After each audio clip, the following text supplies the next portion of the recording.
오늘은 체리 열과에 대해서 한번 알아보겠습니다. 이 품종은 비가림을 했던 나무입니다. 이 나무가 이 품종이 열과가 심하기로 유명한 품종인데요. 굉장히 깨끗합니다. 보시면 아시겠지만 특히 이제 배꼽에 열과가 많이 생기는데 배꼽이 깨끗합니다. 한번 더 볼까요? 비가림이 얼마나 중요한지, 열과가 잘 생기는 품종임에도 불구하고 이렇게 비가림을 통해서 열과를 예방할 수 있습니다. 자, 이 품종에 열과를 하지 않았을 경우에 한번 보시죠. 자, 여기 배꼽 부분을 보십시오. 같이 이 상태가 열과가 난 것이 아니다라고 말할 수도 있겠지만, 이렇게 우기게 되면 결국 소비자와 싸움받게 되지 않습니다. 이건 열과가 생긴 게 맞습니다. 이 정도 상태면은 택배를 보내서는 안 되겠죠. 아시겠지만은 택배 도중에도 체리 열매는 큽니다. 결국은 이 상처도 어떻게 되겠습니까? 1박 2일 택배 가는 도중에 이 상처도 커지고 벌어지게 됩니다. 그리고 거기에는 아이스팩을 넣는다 하더라도 결국 곰팡이가 필 수밖에 없습니다. 그래서 이런 과실은 포장을 할 때 제외하셔야 됩니다. 물론 이 정도를 이해해 주시는 소비자면 고맙고 하겠지만 꼭 우리가 그렇게 기대할 수는 없습니다. 자, 이 배꼽 열과가 온 경우고요. 참 억울하게 온 경우입니다. 이 정도면. 또 어떤 경우가 있냐면은 열매 자루 부분에 이렇게 동그랗게 안타깝죠. 지금 배꼽은 아주 깨끗한 상태지만 또 윗부분, 또 어떤 경우는 옆구리, 옆이 이렇게 열과가 생기는 경우가 있습니다.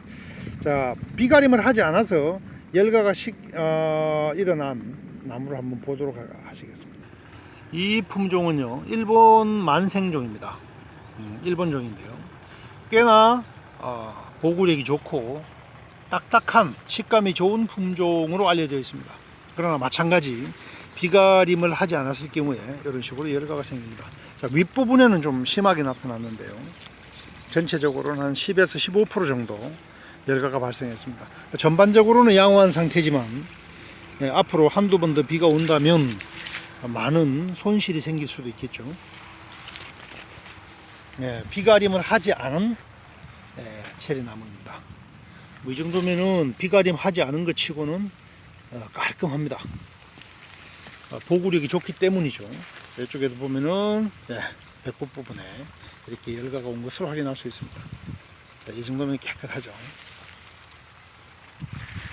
지금 비가림을 하지 않은 나무, 보통 비가림을 하지 않으면 최소 10%에서 많게는 30%, 더 심하면은 50%까지 열매를 잃을 수도 있습니다.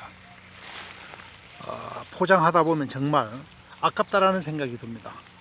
약간의 열과에 의해서 열매를 포장하지 못할 때 우리 생산자의 마음은 매우 안타깝습니다. 비가림을 통해서 열과를 예방한 나무입니다. 열과 난 모습을 아무리 찾아보아도 찾을 수가 없습니다.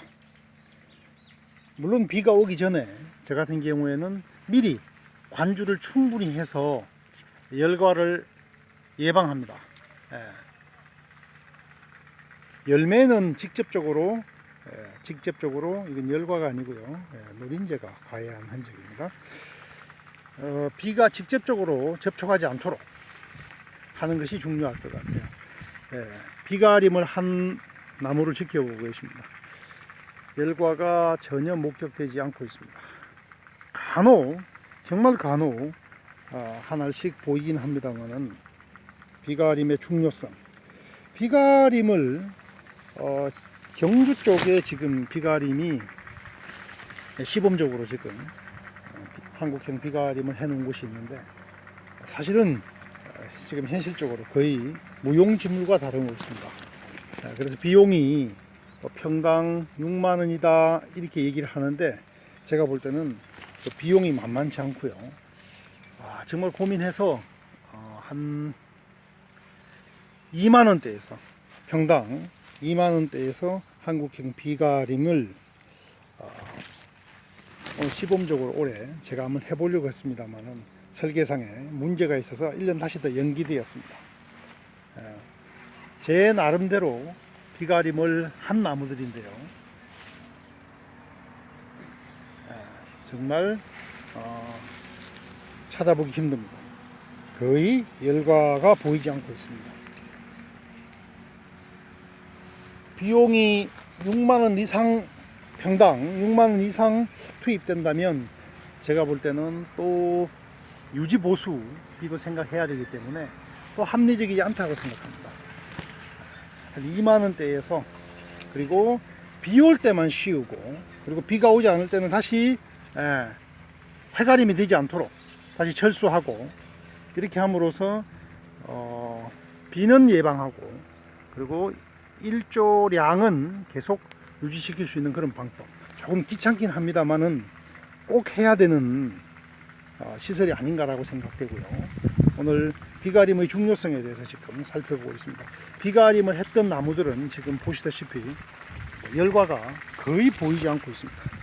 이건 만생종인데요.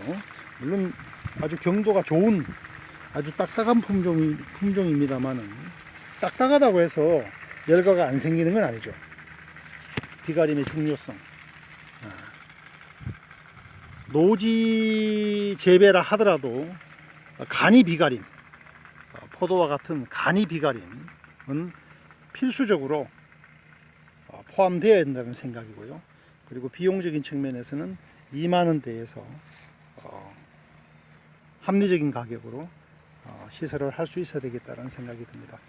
지금 비가림을 하고 안 하고의 열매의 상태에 대해 살펴보고 있는데요. 정말 차이가 심하게 납니다.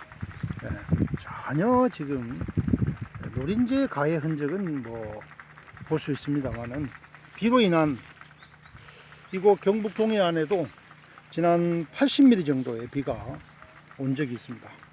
근데 지금 거의 지금 깨끗하죠. 그래서 비가림 시설은 반드시 해야 되지 않을까라고 하는 것이 저의 생각이고, 가장 중요한 것은 비용상의 문제인데 그 비용은 합리적이고 저렴해야 되겠다라는 생각으로 오늘 비가림 시설에 대해서, 그리고 비가림의 중요성에 대해서 같이 알아봤습니다. 이상입니다.